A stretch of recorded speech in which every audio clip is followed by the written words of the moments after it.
and welcome to the Sleep Science channel. I'm so glad you found your way here. Maybe you've had a long day. Maybe your mind feels full, and you're looking for something gentle to hold your thoughts until they slowly let go. Tonight, you don't need to do anything. No effort, no solving, no rushing, just rest. You may notice that tonight's journey uses one single gently moving image. That's intentional. Fast cuts and changing scenes can quietly pull the mind back into alertness.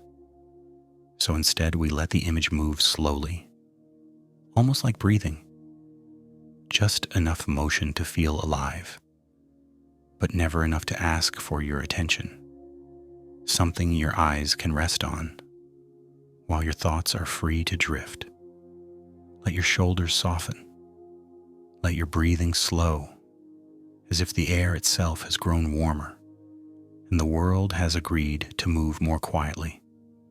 Because tonight, we're not traveling upward into space. Tonight, we're traveling downward, far below the surface of Earth, into a world older than our cities, darker than our nights, and still, in many ways, unexplored.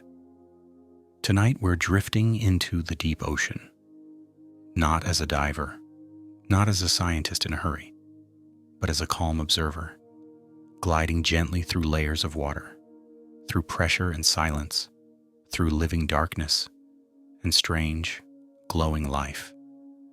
We'll pass the twilight zone, where sunlight fades. We'll sink into the midnight zone, where the ocean becomes a true night that never ends, and we'll go deeper still, to trenches that feel like cracks in the planet's skin. You'll hear about bioluminescent creatures, slow-moving giants, invisible snow drifting downward like quiet weather, and places on the seafloor where heat rises in a world without sunlight. Some of what you hear tonight may surprise you. Some may simply soften your thoughts, the way waves soften stones over long, patient time. And just before we begin, if these quiet journeys help you rest, subscribing gently supports this space and allows more calm minds to find their way here. No pressure, just something to know. Now, let's begin. From above, the ocean can look simple, a blue surface, a moving mirror. But the ocean is not a flat thing, it is layered, a living atmosphere of water, with currents like winds, with storms you can't see, deep, with migrations that happen in darkness, and whole ecosystems that never touch the sun. Most of the ocean is deep, and most of the deep ocean is dark. If you could drain the ocean, you would see that Earth is shaped like a scarred bowl. Mountain ranges, valleys, plains, and trenches so deep they feel unreal.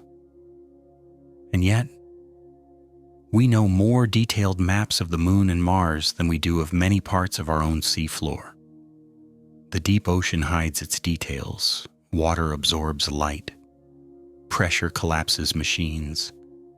Distance swallows signals. And still, life is there. Not as a rare exception, but as a quiet rule.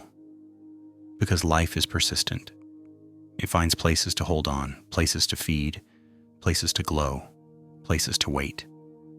So tonight, as you rest, imagine the surface becoming far above you. Imagine the last bright ribbon of sunlight fading behind your thoughts. And imagine the deep ocean opening below, like a vast dark sky turned upside down. We begin our descent in the twilight zone. This is the layer where sunlight still reaches, but only faintly, as if filtered through blue glass. Here, the ocean is not fully dark, but it is no longer bright. Shapes blur, colors vanish. Red disappears first, because red light is absorbed quickly by water. That's why so many deep-sea creatures are red, not because they want to be noticed, but because in this light, red becomes invisible. In the twilight zone, animals live in a world of half-seeing. Many have large eyes. Some have eyes that point upward, watching the faint silhouette of prey against the dim surface glow. And every night something extraordinary happens here. A migration. The largest daily migration on Earth is not on land. It is in the ocean. Countless small animals rise toward the surface at night to feed and sink back down before dawn. They move like a slow breathing, the ocean inhaling and exhaling life. Tonight, we follow them downward instead. We let the light fade, and we drift toward the place where day ends completely. Below the twilight zone is the midnight zone. Here, sunlight no longer exists. There is no blue glow, no distant shimmer, just darkness. But this darkness is not empty. It is filled with small living lights, bioluminescence. In the deep ocean, many creatures create their own light through chemistry. A calm glow, a blink, a slow pulse like a heartbeat. Some use light to lure prey. Some use it to confuse predators. Some use it to communicate. Quiet signals in the black. Imagine floating in a night with no stars, and suddenly seeing a tiny blue-green spark drift by, then another, then another. It can look like underwater constellations, forming and dissolving. And in this place, bodies change. Many deep-sea creatures are soft, gelatinous, because pressure makes rigid structures costly. Some have large mouths, some have long teeth, not for aggression, but because in the deep ocean food can be rare. If you find a meal, you do not waste it. Down here, survival is slow, movement is careful, energy is precious. And so the deep ocean teaches a different rhythm. Not fast, not loud. A world that lives quietly. In patience. One of the strangest things about the deep ocean is that it is fed by what falls. From above, tiny particles drift downward constantly. Bits of dead plankton, dust, fragments of shells, faint organic debris. This slow fall is called marine snow. It is not snow like winter snow, but it behaves like it. A gentle, endless snowfall through black water. If you were drifting in the midnight zone and you turned on a light, you might see it everywhere, floating past you in slow motion, like a quiet weather that never stops. Marine snow is the deep ocean's food supply, because in many places, there is no sunlight for photosynthesis, no green plants, no seaweed forests, so the deep ocean survives on leftovers, on gravity, on time, on the slow recycling of life from above. And that makes the deep ocean feel like a place of endings. But endings feed beginnings. Down here, nothing is wasted. A small sinking particle can be found by bacteria, or eaten by a drifting creature, or broken down into nutrients that move through a hidden web of life. Even in darkness, the ocean is busy, just quietly. As we sink deeper, one invisible force becomes stronger. On land, you live under the pressure of the atmosphere. It presses on you, but your body is used to it. In the ocean, pressure increases quickly. Every 10 meters, it rises. And in the deep, it becomes enormous. Pressure is why the deep ocean is hard to visit. It crushes airspaces. It collapses weak structures. It turns small mistakes into sudden failures. But life adapts. Deep-sea creatures don't fight pressure by building armor. They accept it. Their bodies often contain little or no gas. They are made of water, of flexible tissues, of chemistry tuned for darkness and weight. In a way, the deep ocean shows us a different kind of strength. Not the strength of resisting, but the strength of yielding and still continuing. And as you breathe slowly tonight, you can borrow that lesson. You don't have to resist every thought. You can let the mind soften and still be safe. Eventually, the descent becomes slower and the water opens into space. Below you is the seafloor, not always dramatic, sometimes vast and flat. A deep ocean plain can stretch for hundreds of kilometers, covered in fine sediment that settles over centuries. It is quiet here. There are no waves, no storms, no sunlight. But there are tracks, a line in the mud where something crawled, a gentle depression where something rested. The seafloor holds these marks for a long time because nothing disturbs them quickly. Sometimes you find sea cucumbers, soft bodies moving like slow dreams, grazing on marine snow that has settled. Sometimes you find brittle stars, spreading arms like delicate living branches. And sometimes you find something larger, a whale fall. When a whale dies and sinks to the deep, its body becomes a feast that can support a community for years. Scavengers arrive first, then smaller organisms, then bacteria that can digest the bones. A single fall becomes an ecosystem, a reminder that in the deep ocean, even death becomes nourishment. Even stillness becomes life. As we continue our slow descent, the seafloor fades behind us again. There is no rush downward, no sudden drop, just a steady drifting, as if the ocean itself is guiding us lower and lower into its deeper layers. Here in the deep ocean, motion is rarely sudden. Everything happens gradually, quietly, patiently. And yet, this darkness is not lifeless. It is filled with signals, with movement, with light that does not come from the sun. In the deep ocean, light is precious. Sunlight does not reach here. Stars are far above the surface. Fire cannot burn underwater. And so, life learned to make its own light. This light is called bioluminescence. It is created through a gentle chemical reaction. A molecule reacts with oxygen and releases energy, not as heat, but as a soft glow. Blue, green, sometimes pale violet, colors chosen not for beauty, but because they travel farthest through water. If you were floating here perfectly still, you might see tiny sparks flicker in the distance, not flashing like lightning, but glowing, then fading, then appearing somewhere else. Some creatures glow constantly, others only when disturbed. Some pulse slowly, like breathing. This light can mean many things. It can say, "I am here." It can say, "Do not come closer." It can say, "Follow me." Or sometimes, it says nothing at all, existing only as a quiet byproduct of life. In the deep ocean, light is language, but it is a language spoken softly. One of the most elegant uses of bioluminescence is called counterillumination. In the deep ocean, predators often hunt by looking upward. They search for silhouettes, dark shapes blocking the faint glow above. To survive, some animals learned a remarkable trick.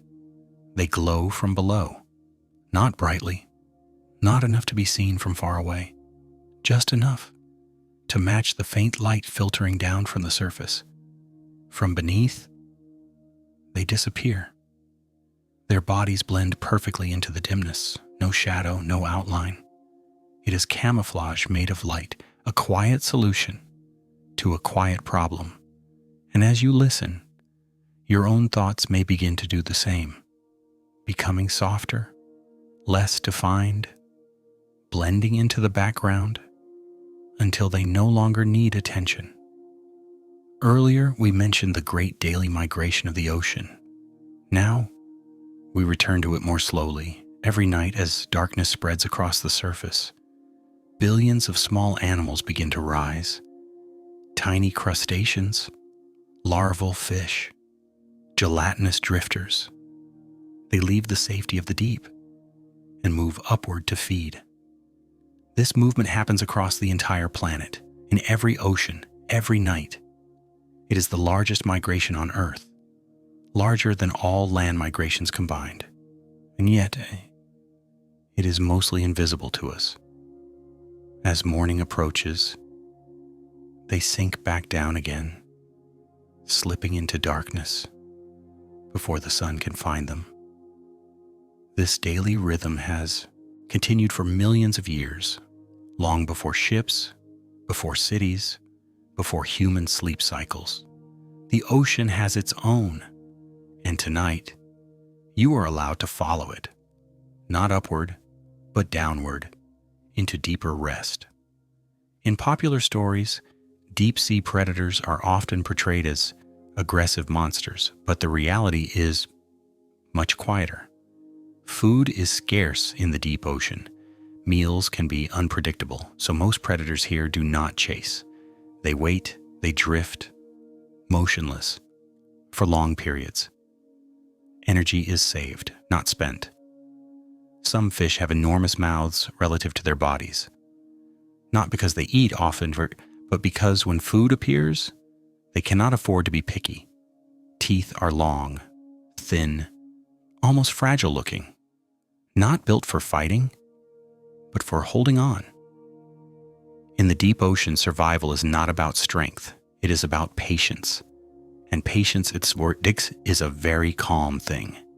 Perhaps the most famous deep-sea hunter is the anglerfish. It does not hunt by speed. It does not hunt by pursuit. It waits. From its head extends a thin filament, ending in a glowing tip, a small light, swaying gently, like a lantern in the dark. To smaller animals, this light can look like food, or curiosity, or simply something worth approaching. And when they come close enough, the moment is over. The anglerfish does not rush. It does not chase. It simply is ready. In the deep ocean, even predators are calm. Many deep-sea animals do not have rigid skeletons. Bones are heavy. Armor costs energy. Instead, bodies are often soft, flexible, almost fragile-looking. Jellyfish, comb jellies, salps. Some are nearly transparent. They drift rather than swim. They move with the water, not against it. If you were to touch one, it would feel like touching a thought, more than an object. And this softness is not weakness. It is adaptation. It allows life to exist where pressure is immense and energy is limited. Sometimes the best way to survive is to yield. The deep ocean also holds giants, not often seen, not often recorded. Creatures that grow slowly, live long, and appear only briefly before returning to darkness. The giant squid is one of them. For centuries, it existed only in stories, tentacles washing ashore, suckers found in whale scars. It was not proven alive on camera until very recently, and when it was finally seen, it was not attacking, not raging. It moved slowly, deliberately. A reminder that size does not mean aggression. In the deep ocean, even giants conserve energy. In darkness, vision becomes unreliable, but sound travels far. Water carries vibrations efficiently, much better than air. In the deep ocean, sound becomes a map. Whales use it to communicate across hundreds of kilometers. Clicks, moans, low-frequency songs that travel through entire basins. Some of these sounds are rhythmic. Some feel almost musical. Others are still unexplained. Long, slow calls recorded by instruments with no clear source. The deep ocean listens, even when we cannot. And as you rest, you may notice how sound works for you too. How the voice you're hearing can drift into the background, becoming less a message and more a presence. Time feels different in the deep ocean.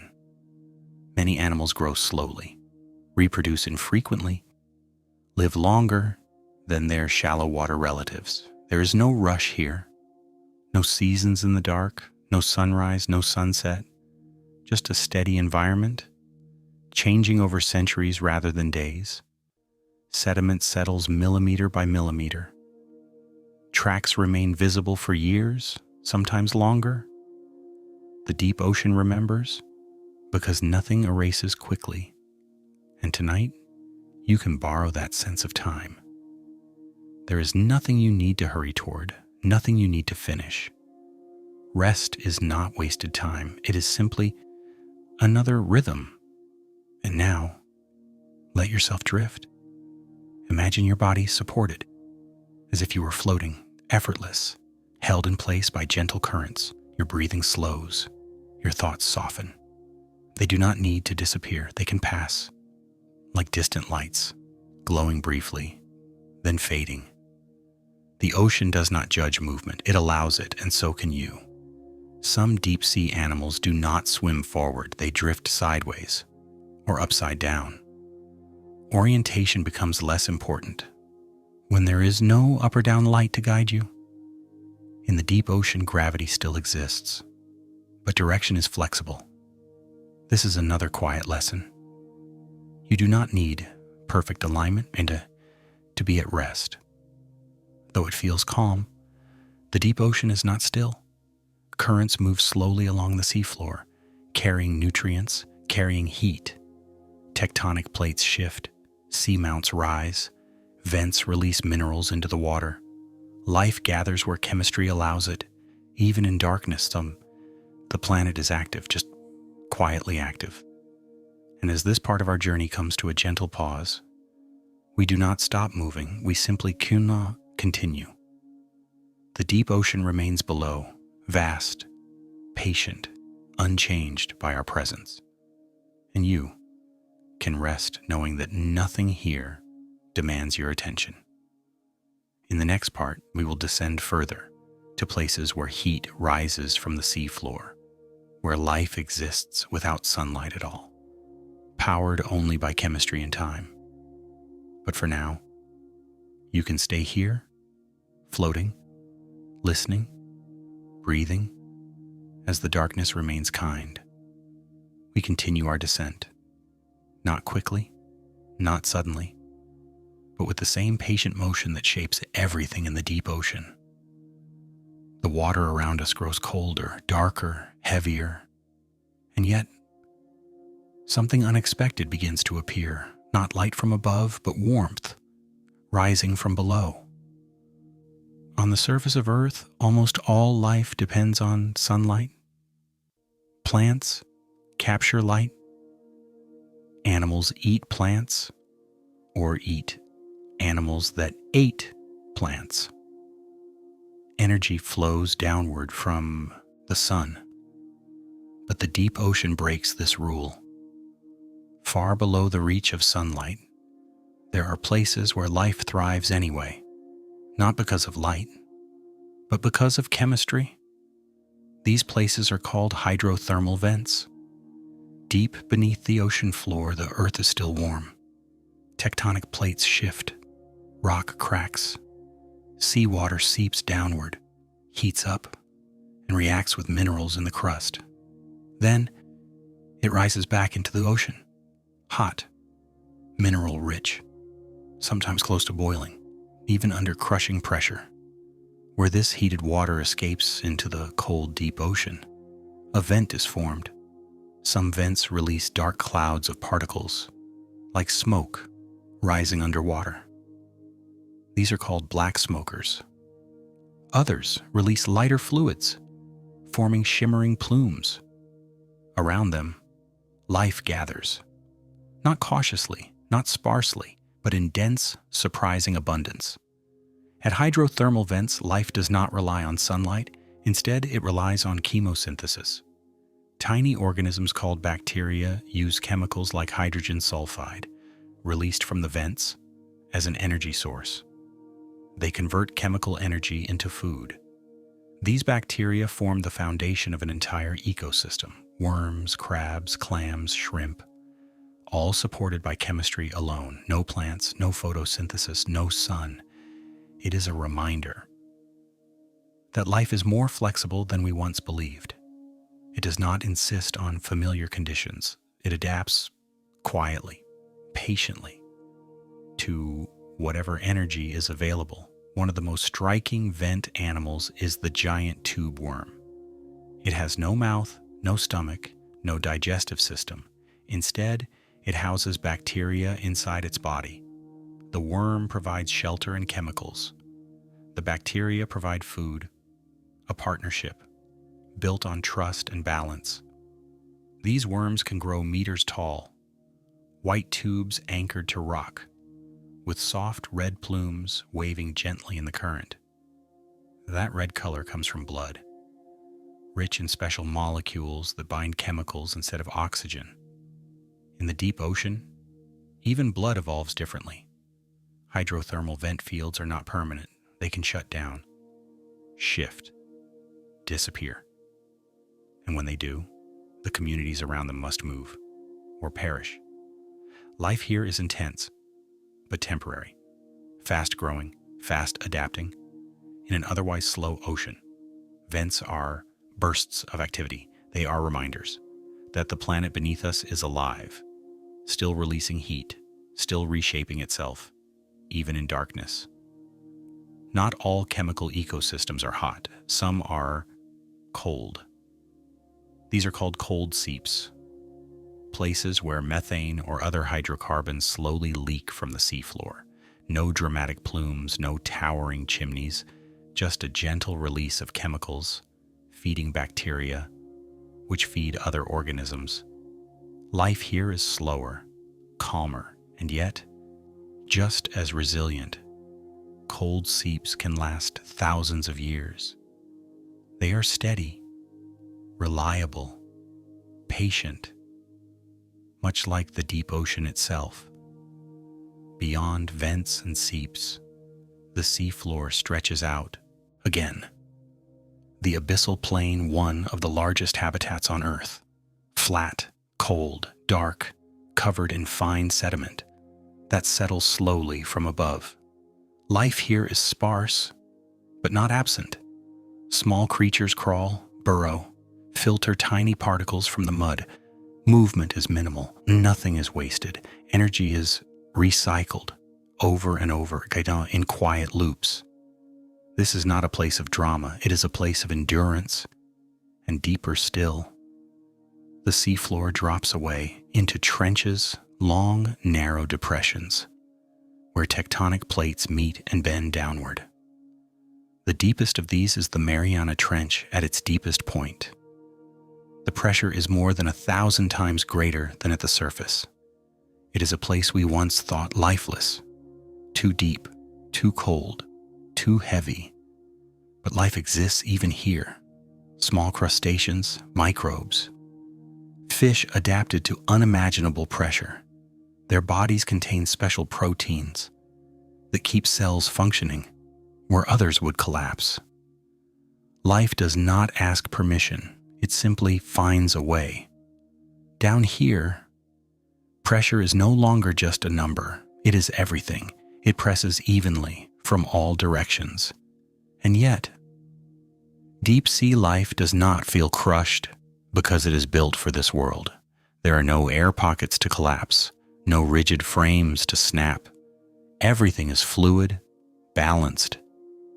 The deep ocean teaches a quiet lesson again. When pressure cannot be removed, adaptation becomes gentler than resistance. And as your body rests, you may notice how letting go can feel easier than holding tight. In the deepest zones, color almost disappears. Not because color does not exist, but because light does not reach it. Many deep-sea creatures are red, black, or transparent. Red light cannot travel far in water, so red becomes invisible. Black absorbs what little light remains. Transparency allows light to pass through entirely, camouflage, in a world without light. Stillness, and as protection. And now, let the descent slow even further. Imagine the water around you perfectly still, thick, supportive. Your body does not sink, it simply exists, held. Thoughts may come, but they do not need answers. They can drift, like sediment, settling gently to the bottom, where they rest. In the deep ocean, change is slow. Temperatures remain stable for centuries. Currents shift over millennia. Sediment builds layer by layer. Some animals here may live for hundreds of years. They grow slowly, reproduce rarely. Time stretches. Moments become less important. What matters is continuation, and tonight, you are allowed to rest within that longer sense of time. Nothing needs to be solved before morning. Humans cannot survive unaided at these depths, so we send machines, submersibles, ROVs, quiet cameras, moving slowly checked to avoid stirring sediment. Lights are kept low.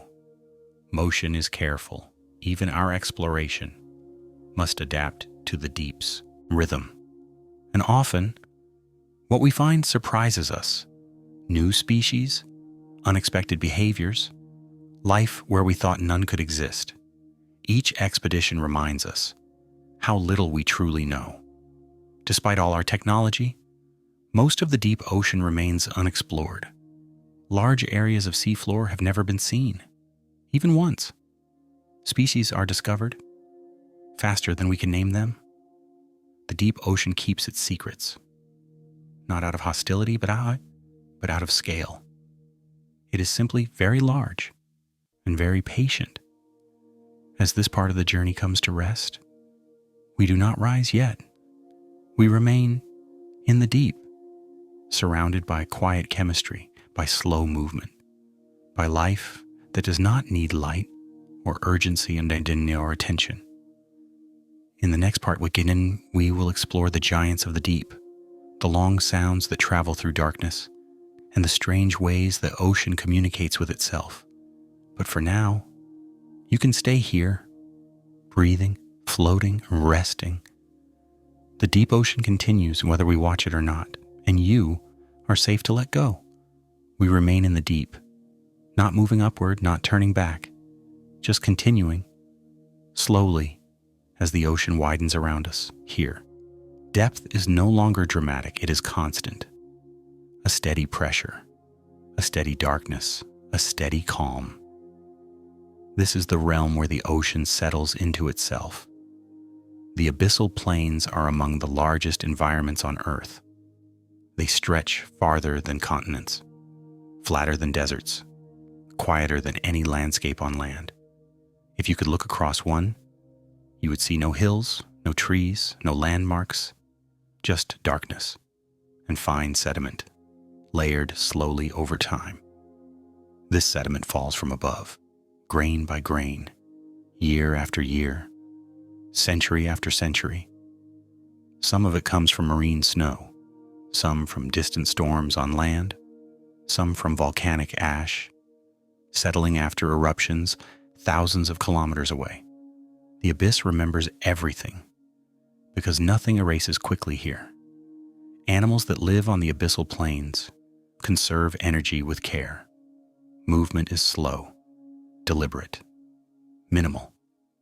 Sea cucumbers glide across the sediment, soft bodies pressing gently into the mud, leaving faint trails behind them. Brittle stars extend long arms, waiting for particles to drift close enough to be caught. Burrowing worms move beneath the surface, recycling nutrients, turning sediment grain by grain. Nothing rushes. Nothing wastes energy. In the abyss, stillness is not emptiness, it is efficiency. Because the abyss is so calm, disturbances remain visible for a very long time. A single footprint left by a submersible can remain for years. A track made by a passing animal can last long after the animal itself has moved on. The seafloor becomes a quiet archive, a place where motion leaves memory. And as you rest, you may notice something similar within yourself. Moments pass, but not all of them disappear. Some settle, becoming part of a longer landscape. Here, pressure is immense. It does not pulse. It does not fluctuate. It simply exists. Thousands of tons of water press downward, equally fixed from every direction. Yet life continues. Cells are adapted. Proteins are shaped to function under weight. Membranes remain flexible. Deep-sea organisms do not experience pressure as pain. It is normal. It is home. And there is something quietly reassuring about that. The idea that even extreme conditions can become familiar when adaptation is allowed. Below the abyssal plains, the seafloor breaks again, dropping sharply into the Hadal zone. This is the deepest realm of the ocean, named after Hades, the underworld of ancient myth. Trenches slice into the Earth's crust, long, narrow, steep-sided. The Mariana Trench is the deepest known at its lowest point. Mount Everest could fit, with room to spare. And yet, even here, life exists. The Hadal zone was once thought to be sterile, too deep, too cold, too pressured. But exploration revealed otherwise. Small fish with translucent bodies, amphipods, shrimp-like scavengers, microbes thriving in sediment. Their bodies contain special molecules that stabilize proteins under pressure. Their membranes remain fluid. Their chemistry remains balanced. Life adapts not by force, but by refinement, tiny adjustments over immense time. Even the trenches are fed from above. Marine snow continues to fall, though only the smallest particles make it this far. Occasionally, larger gifts arrive. A dead fish, a sinking jelly, fragments of organic debris. In the Hadal zone, nothing is common, but everything is used. Scavengers gather quickly, energy is shared, life persists, even at the margins. In the deep ocean, time stretches. There are no daily cycles, no seasons, no light to mark passing hours. Biological clocks slow. Some deep-sea fish may live for decades or longer. Some invertebrates may live for centuries. Growth is slow, aging is gradual. The deep does not hurry life along. It allows it to unfold patiently. And as you lie still, you may feel time loosen its grip. Minutes blur. Thoughts soften. The urgency of the surface fades. Occasionally, something extraordinary happens. A whale dies at the surface and sinks. Its massive body drifts downward, through twilight, through midnight, through abyss, until it reaches the seafloor. This is called a whale fall for the deep ocean. It is an event. Scavengers arrive first. Sharks, crustaceans, then worms, bacteria, organisms that can digest bone itself. A single whale fall can sustain life for decades. It becomes an island of abundance. In an otherwise sparse world, even death becomes a source of life. As a whale decomposes, chemical gradients form, sulfides are released, bacteria flourish, entire communities arise around this temporary gift. When the bones are finally consumed, the ecosystem fades. Nothing dramatic, just a quiet return to stillness. The deep ocean does not cling. It uses and releases. In the absence of light, sound becomes important again. Low-frequency sounds travel far.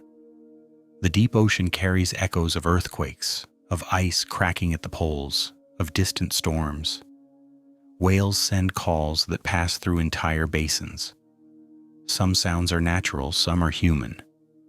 Sonar pulses, ship engines, industrial noise. The deep listens to everything, whether it understands it or not. True silence does not exist in the ocean. There is always movement, always vibration. But there is quiet, a steady background hum that becomes almost soothing, like wind through leaves, like distant rain. And as you listen to this voice, it can blend into that hum. No longer demanding attention, just present. Now, let your body grow heavier, without tension, as if gravity has softened and the surface beneath you has learned exactly how to hold you. Breathing becomes slower, deeper. Thoughts arrive, but do not stay long. They settle, like fine sediment, finding a place to rest. Nothing needs to be decided, nothing needs to be remembered. On land, we measure time in hours and days. In the deep ocean, time is measured in layers of sediment, in chemical changes, in slow growth, in the movement of continents. The ocean does not notice a single lifetime, but it holds all lifetimes, and there is comfort in that scale. The reminder that you do not have to carry everything. The planet has been carrying things for a very long time. The deep ocean plays a quiet role in stabilizing Earth. It stores heat, absorbs carbon, circulates nutrients. Slow currents connect basins, moving water around the globe. Over centuries, this deep circulation helps regulate climate without drawing attention to itself. It works because it is slow. Change reaches the deep eventually. Temperature shifts, chemical signals, particles from the surface, but nothing arrives suddenly. Everything is softened, filtered, slowed. The deep ocean absorbs change rather than reacting to it, a useful lesson for a restless mind. And now, we pause again. Not because the journey ends, but because rest belongs inside the journey. The abyss remains beneath us, vast, patient, unchanged by our attention.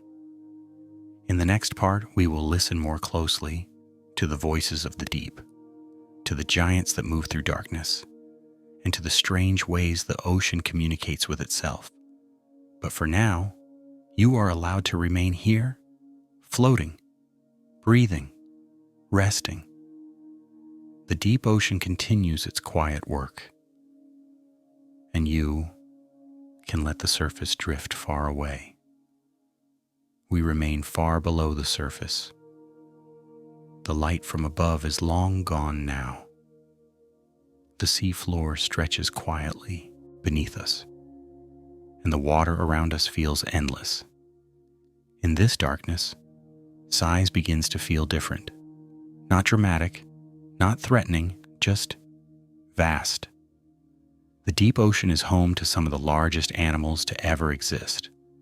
Not because the deep encourages aggression, but because it allows patience.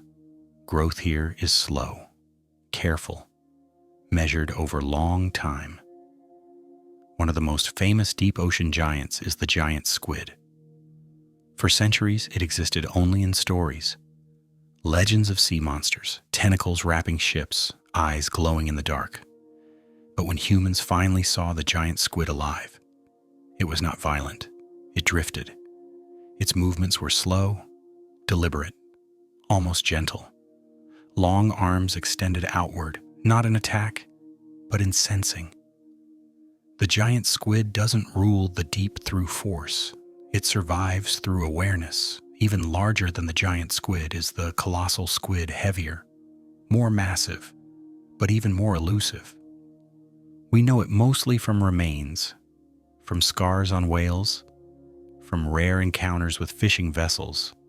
It lives deeper, moves less. It is not a hunter that chases, it waits. In the deep ocean, even giants conserve energy. The deep ocean allows large bodies for several reasons. Water supports weight. Pressure is uniform.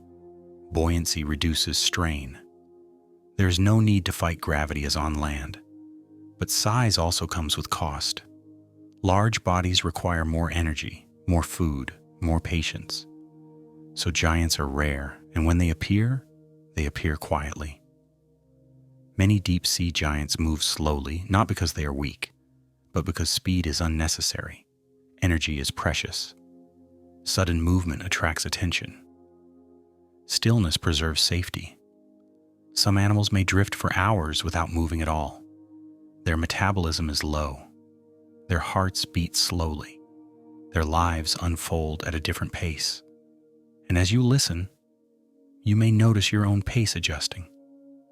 Breathing slows, thoughts lengthen. Nothing needs to happen quickly here. Though whales often surface to breathe, their lives extend deep into the ocean, and whales speak. They speak in low frequencies, sounds that travel enormous distances through water. Some whale calls can travel hundreds, even thousands of kilometers. They are not loud in the way we imagine. They are deep, resonant, steady, like long notes held patiently until they fade into the ocean itself. Humpback whales are famous for their songs, long sequences of sounds, repeated, slowly evolving over time. Entire populations may share similar songs, which gradually change from year to year. It is not fully understood why. Communication, navigation, social bonding, or something else entirely. The ocean does not explain itself. It simply sings. Some whale sounds are so low that they are felt more than heard. These frequencies pass through bodies, through water, through distance. They do not announce urgency, they announce presence. A reminder that something large and alive moves nearby. And in the deep ocean, that is enough. Not all sounds recorded in the deep ocean are understood. Hydrophones, underwater microphones, have captured noises with no clear source, long moans, slow pulses, repetitive calls. Some are later identified as ice movement, some as distant storms, some as animals we now recognize. Others remain unexplained, not because they are dangerous or endangered, but because the ocean is vast and our listening is limited. Mystery persists without urgency. The deep ocean hears the planet itself. Tectonic plates shifting, underwater earthquakes, volcanoes releasing pressure, ice cracking near the poles sends signals across entire oceans. The water carries these vibrations patiently. Nothing is lost. Everything becomes part of the background. Between these sounds there is space, not silence, but quiet, a steady, calming backdrop. This is the environment deep-sea animals live within. No sudden noises, no sharp changes, just a continuous acoustic landscape. And as you rest, this voice can become part of that landscape too. No longer something to focus on, but something to drift beside. In the deep ocean, communication is rarely frantic. Signals are slow, repetitive, reliable. Bioluminescent flashes repeat. Sound pulses echo. Nothing needs to be shouted. There is time, and that time softens everything. Some deep-sea animals have enormous eyes, others have none at all. Vision becomes optional when darkness is constant.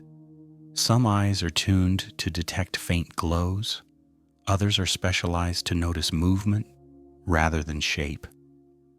And some creatures rely entirely on touch or vibration or chemical cues. The deep ocean does not insist on one way of sensing, it allows many. Even among giants, aggression is rare. Most deep-sea predators do not fight. They avoid conflict. They conserve energy. Encounters are brief. Outcomes are decided quickly. There is no prolonged struggle. The deep does not encourage drama. It encourages resolution.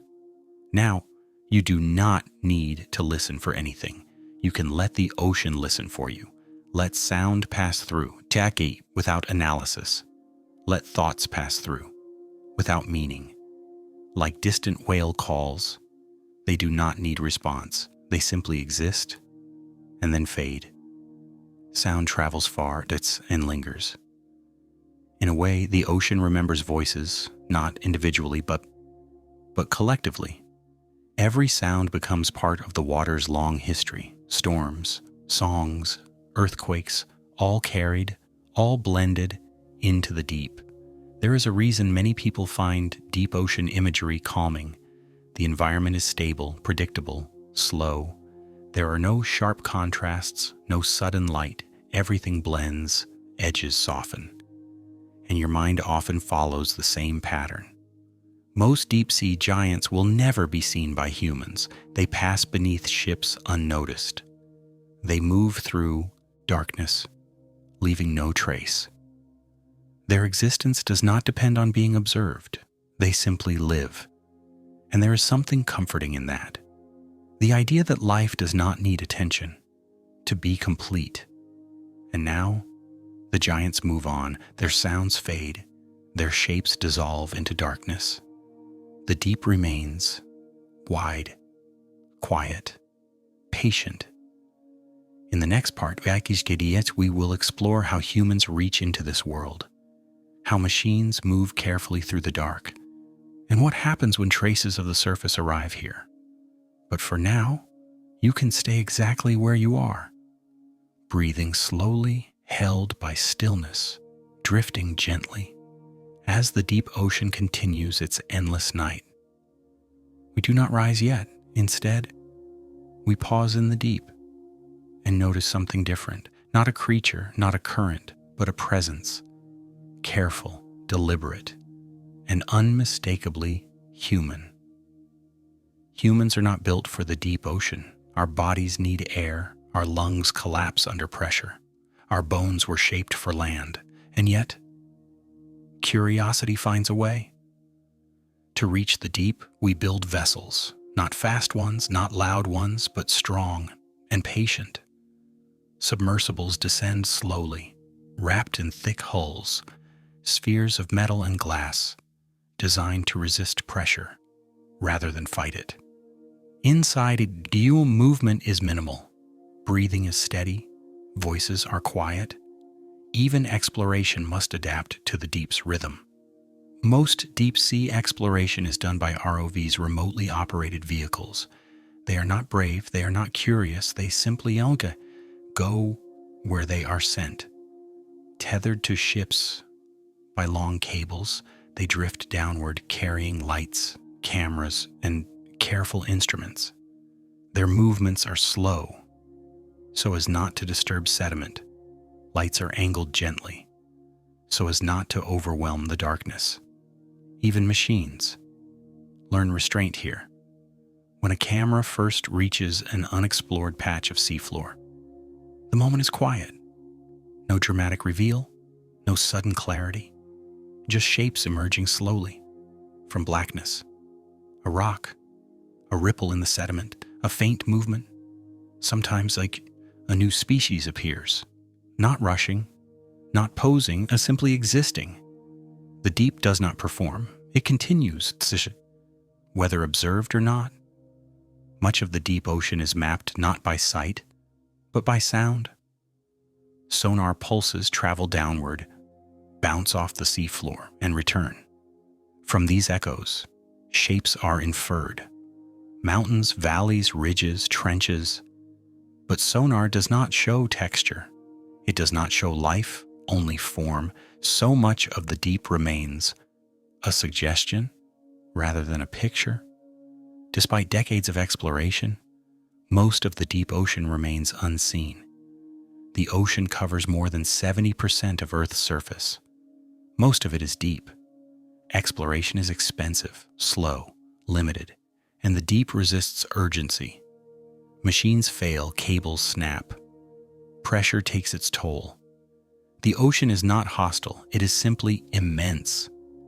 When discoveries happen in the deep, they are often quiet. A new species, noticed drifting past a camera. An unexpected ecosystem, found around a vent. A behavior never recorded before, caught briefly, then lost again. There is rarely repetition. The deep shows itself once and moves on. Even here, far below the surface, human traces appear, a lost fishing net, a fragment of plastic, a bottle, resting quietly on sediment. They do not move, they do not degrade quickly, they simply remain. Not dramatic, not confrontational, just present. The deep does not react, it absorbs and remembers. Plastic reaches the deep ocean in many ways. It sinks slowly, it drifts, it breaks into smaller pieces. Eventually, it settles. Microplastics have been found in deep-sea sediment, in deep-sea animals, even in trenches. The deep does not reject it, it incorporates it into its long layers. A quiet reminder that nothing truly disappears. This is not a warning, not a call to urgency, just an observation. The deep ocean records what arrives. Everything that sinks becomes part of its memory, and memory does not judge. Some human traces arrive intentionally. Shipwrecks. When a ship sinks, it becomes part of the seafloor. Wood decays slowly, metal corrodes gradually, fish gather, corals attach. Over time, wrecks become reefs. Human structures repurposed without ceremony. The deep does not distinguish between natural and artificial, only between stable and unstable. In cold, oxygen-poor depths, corrosion slows. Some wrecks remain recognizable for centuries. Names still visible, shapes still intact. History preserved by cold and pressure. The deep becomes a museum, without walls and without labels. Every movement in the deep stirs sediment. Every light attracts attention. Exploration changes what it observes. So researchers move slowly, limit contact, withdraw quietly. The goal is not conquest, it is understanding, and understanding takes time. Some of the most important discoveries come not from touching, but from listening. Hydrophones record sound, sensors measure chemistry, satellites observe surface clues that hint at deep processes below. The deep ocean speaks softly. Those who listen patiently learn the most. This is an important thought. The deep ocean does not need to be explored to exist. It does not depend on observation. It does not require interpretation. It has been functioning for millions of years without us. Exploration is for us. Understanding is for us. The deep simply continues. Nadata, you do not need to explore anything. You can let curiosity rest. Let questions drift away without answers, like submersibles returning to the surface, lights dimming, cables loosening. You remain, held by quiet. There is value in knowledge, and there is value in not knowing everything. The deep ocean reminds us that mystery can exist without discomfort. You do not need to resolve every thought. Some can remain unexplored and still feel safe. When humans enter the deep, we see our own pace reflected back at us. Slow movements, careful planning, acceptance of limits. The deep teaches humility without words. As exploration vehicles retreat, the deep returns to itself. Lights vanish, sediment settles, creatures resume their quiet routines. Nothing has been interrupted for long. The ocean does not linger on visitors, and now the machines have gone. The last artificial light fades. The deep remains, still, dark, endlessly patient. In the next part, we will explore what the deep ocean still hides. The unanswered questions, the blank spaces on maps, and the quiet wonder of not knowing. But for now, you can rest, breathing slowly, thoughts softening, drifting, as the deep ocean holds everything without effort. We remain in the deep, but something begins to change, not in the water, not in the darkness, only in direction, not upward yet. Just a subtle sense that the journey is easing, that nothing new needs to be discovered, only gently held. Despite everything we've learned, the deep ocean remains largely unknown. There are entire mountain ranges we've never seen directly, trenches we have mapped only by sound, ecosystems we suspect, but have not confirmed. Scientists estimate that a large percentage of deep-sea species have not yet been discovered. Not because they're hidden deliberately, but because the ocean is vast and our visits are brief. The deep does not reveal itself all at once. It offers glimpses, moments, and then returns to stillness. If you look at a map of the deep sea floor, you will notice something unusual. Large areas are still low resolution, blurred, incomplete. Not mistakes, just unknowns.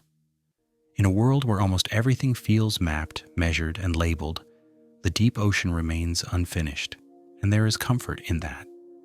A reminder that mystery still exists, not as a threat, but as space. Not knowing everything does not mean being lost. It means there is room to breathe. The deep ocean does not rush to explain itself. It allows curiosity without pressure. You do not need answers to rest. You do not need certainty to feel safe. Some things can remain open and still feel calm. Somewhere below, right now, there may be creatures no human has ever observed. Not dramatic, not monstrous, just living, feeding, drifting, repeating patterns older than memory. They do not know they are unknown. They do not wait for discovery. They simply exist, and that is enough. The deep ocean may resemble the conditions where life first began.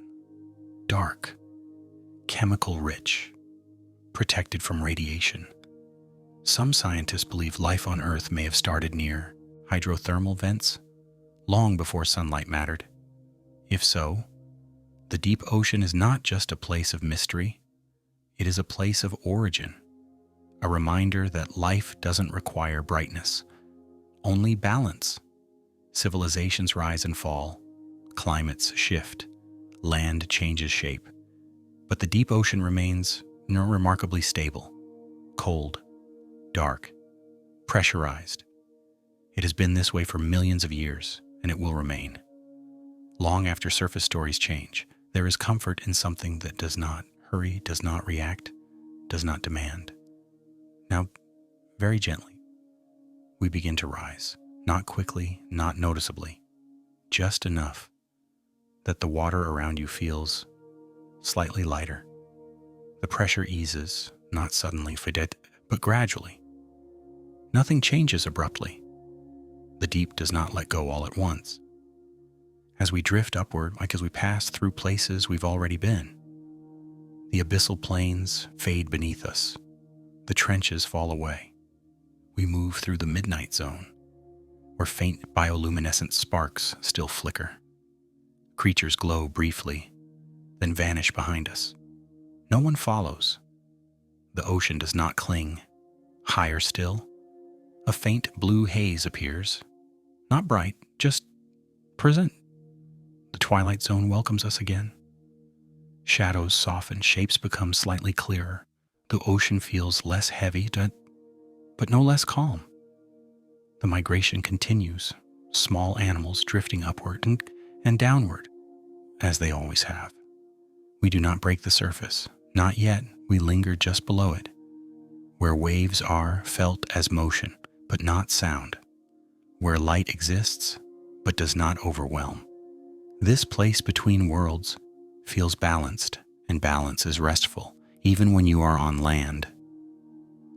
The ocean remains with you, in the salt of your blood, in the rhythm of your breathing, in the water that makes up most of your body.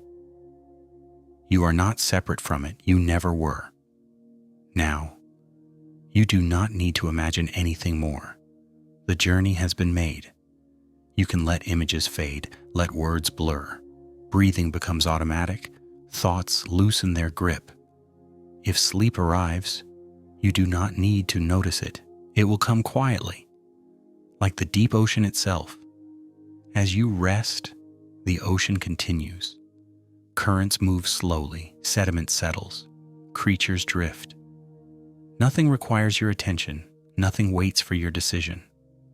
The planet knows how to continue without instruction. You are allowed to rest, not because everything is finished, but because rest is part of how things continue. The deep ocean does not rush, neither must you. And now, as the last words soften, you can let them go. You have drifted through darkness and depth, through chemistry and silence, through giants and unseen worlds, and you are safe, held as gently as the ocean holds everything. This has been the Sleep Science Channel. Sleep well, dream softly, and let the deep remain, quietly turning far below the surface as you rest. Good night.